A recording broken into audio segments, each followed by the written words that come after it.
Hey guys, how's it going? Dudey here, I'm back. Now, this video was actually filmed last June. It was for my true crime series and I want to bring it back along with the conspiracy videos and the ghost videos. If you guys want to see that, smash that like button so I know that you guys are going to support the series. Without further ado, let's hear about Pedro Alonso Lopez, the monster of the Andes. Hey guys, how's it going? Dudey Ronnie, we're back for another murder video with Lozzie. Now, as you know, on this series, we like to take it seriously because of the nature, and today is no exception. This guy is fucking evil. But before that, obviously we pick a comment each week. So last time we had Joe Metheny, the guy that killed people, turned them into burgers and sold them to people. Now, there was homeless people that he killed, right? Crackles and homeless people. Homeless crackles, right? I picked this comment because I thought it was just funny. It's Andrew Smith. He says, love this episode. Quick question. If the victims are all homeless, free to roam the land, does that make the burgers free range?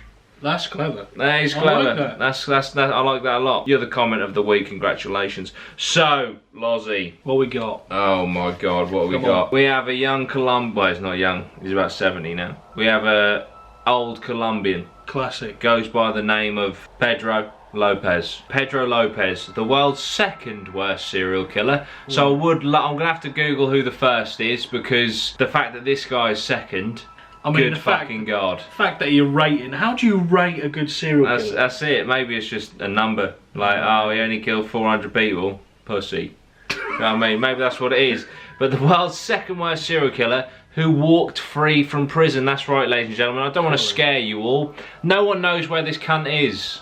Good. So, he's among us. Okay, so in a decade-long killing spree, Pedro may have killed as many as 350 girls. But 20 years ago, Pedro Alonso Lopez walked out of a psychiatric facility in Colombia, never to be seen again. Lopez was given the name Monster of the Andes. Detaching from what he's done for a minute, right? I do want... No, listen, Lozzie, listen. Right, okay. Listen. Serial killers often get cool names, and I have like you do. Like, if you're a serial killer, I reckon you're gunning for a good name, right? Yeah, let's just be mature about this. You know? I honestly thought you were going to spy what he's done, put that to the side.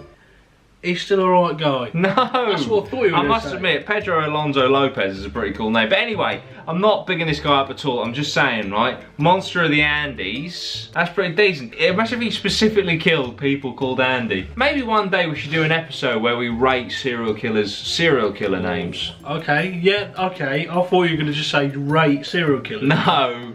Like, oh, he was proficient. No. No. With a knife. That's it, but that's not what we're gonna do. I'm just saying, Monster of the Andes, I thought was a decent name. Right, shut the fuck up. After he started, right, so Lopez was given the name Monster of the Andes after he started a killing spree which lasted from 1969 to 1980. That is 11 years. Fucking hell. This is where it takes an incredibly dark turn. Almost all of his victims were girls aged between 9 and 12 who were killed with impunity in Colombia, Peru, and Ecuador. Oh, so he's multi-fucking country. Oh, mate, he's got South America under his fucking... the Andes comes from. That's it. Sure, that's the clue. That's the clue. In one 3-year period, he was averaging 3 victims a week, luring them away from markets with trinkets, then raping them, strangling them, and dumping their bodies in shallow graves. I walked among the markets searching for a girl with a certain look on her face, a look of innocence and beauty, he told the journalist Ron Leitner in 1994, when we were both born. That's not important. That's not important at all, but it's a nice fact. The more you know how old we are, the more you know. She would be a good girl, always worked with her mother. I followed them sometimes for 2 or 3 days, waiting for the moment when she was left alone. Lopez shared a common trait with many serial killers, a horrific childhood. According to the University of New Mexico's Dirk Gibson. Dirk Gibson wrote about Lopez in his book, Serial Killers Around the World, The Global Dimensions of Serial Murder. Good luck. Trixie, what? We're trying to work here, mate. That's it, go upstairs, son. At the age of 8, he was turned out of the home after his mother caught him fondling his sister. Oh, for fuck's sake. That's it, isn't it? That's it. Trixie! Jesus Christ! He was taken in by a man who turned out to be a paedophile. Fucking hell, this just gets better, this does, doesn't it? Fucking Jesus. He's fucking touched up his sister and he gets taken in by a fucking pedo. And he was abused for quite a while. Well, But we can't sympathise with the killer. I'm not sympathising. And an American couple tried to help him, but in a couple of years he was expelled from a school. Right. Then finally he was imprisoned, where he was gang raped by a gang of 4 miscreants. What's a I miscreant? don't know, it just says miscreant. M-I-S-C-R-E-A-N-T-S.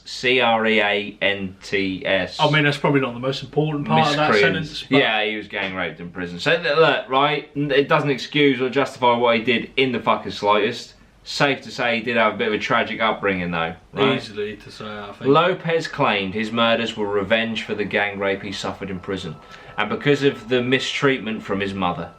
Right?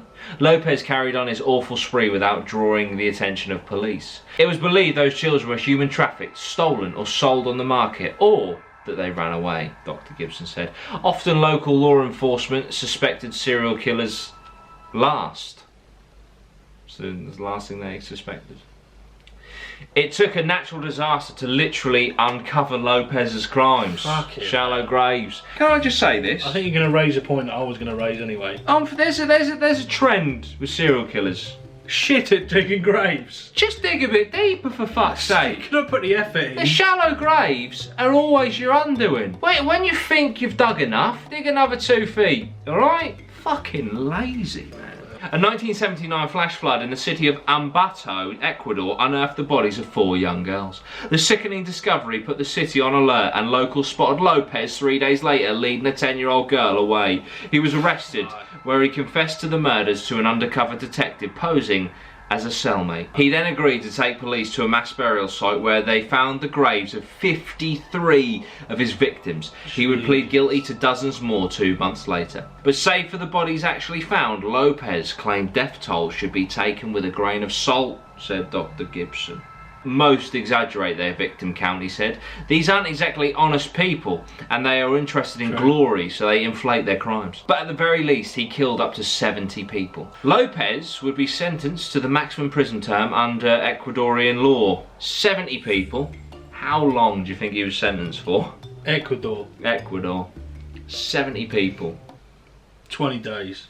Fucking... Do you hate it, yeah? When you say guess something, then the cunt goes too low. Alright, I'll make a serious guess. Go on. 20 years. 16. 16 years 16 for 70 people. 16 years for a serial killer. As soft as his sentence was, Lopez would incredibly be released 2 years early for good behaviour, quietly deported to his home country of Colombia in 1994. In the end, he served just 1 month for each of the 110 victims he would be found guilty of killing, and no time at all for the 240 girls he claimed to have murdered in Peru and Colombia. Lopez long feared facing a firing squad in Colombia, but prosecutors were unable to make a case. Instead, he was declared insane and placed in a psychiatric wing of a hospital in the capital of Bogota in 1995. 3 years later, the hospital declared him sane and released him with a $70 bail bond. Fuck off. That's it. So 3 years. 50 quid, 3 years, off your pop, out you go. And let me guess. You claim to have killed 350 girls between the age of 9 and 12. There's a school down the road, off your pop. That's disgusting, isn't it? Fuck's sake. That's disgusting. And let me guess, he didn't honour that duty to like keep in contact with.